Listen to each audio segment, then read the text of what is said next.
All right, Kash Patel is making his mark as the FBI's newest director by pushing for a shakeup. Patel is attempting to decentralize the Bureau's command structure while also dividing the agency into 3 regions. I want to bring in CBS News Department of Justice reporter Jake Rosen to talk about this.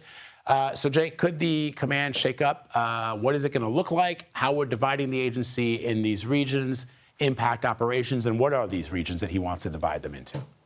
Well, the way that this command structure was put in place before Kash Patel took over was after 9/11. The former head of the FBI, Robert Mueller, made it so that 52 field directors all report to the deputy director of the FBI, who now is Dan Bongino. What this new directive from Kash Patel did, this email came out Friday, and as was reported by news outlets including CBS, was that it breaks the regions of the FBI reporting structure into 3, Central, East, and West, so that agents and the top agents and all the field offices around the country report to basically a lead in those 3 agents, and then they go up the chain. Now, this kind of adds another wrinkle to the way that the FBI does business. The purpose of this, the original structure was done after 9/11 was because there were lapses in intelligence, lapses in communication, and basically by centralizing the structure out of Washington, D.C., that's something that they wanted to do to make sure that information was getting to bosses as fast as it needed to go. Now, Kash Patel has been a large critic of that, basically saying that the intelligence wing of the FBI is a sham and not purposeful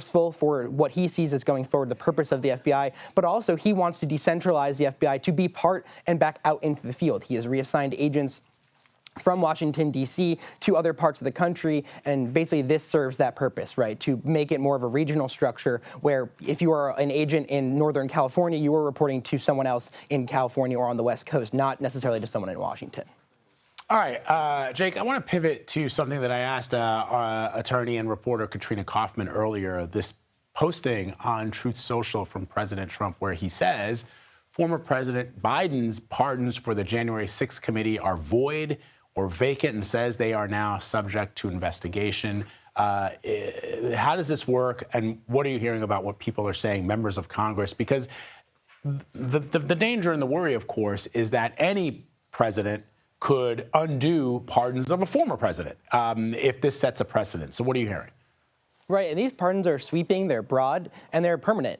And so to undo that, and this really started on the fringe parts of the internet in kind of that MAGA, internet circle, and has really made its way to the president's mouthpiece on Truth Social, where he's called these pardons void. Now, the auto pen issue that Donald Trump points to is basically, a generic thing that any person would do on maybe DocuSign or one of those platforms where you basically click on your name and it signs the document for you in a legal way. Trump is alleging that that's illegal. This has been played out back when President Obama signed the Patriot Act.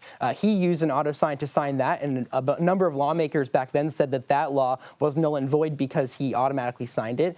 You have to imagine that with a number of executive orders that Donald Trump has signed, a lot of those were done potentially with basically this auto pen way. This is not legal. We will see if the Trump administration brings a legal challenge, which I think is the one thing to look out for, Vlad. But as of right now, this is just, kind of internet fodder that has made its way to now the president claiming that pardons signed by his predecessor were illegitimate when presidents have done this for years, and many things that presidents do when you're signing dozens and hundreds potentially of documents a day are not all signed with an actual paper and pen and scanned into the government record. Jake Rosen breaking it down for us. Jake, thank you very much.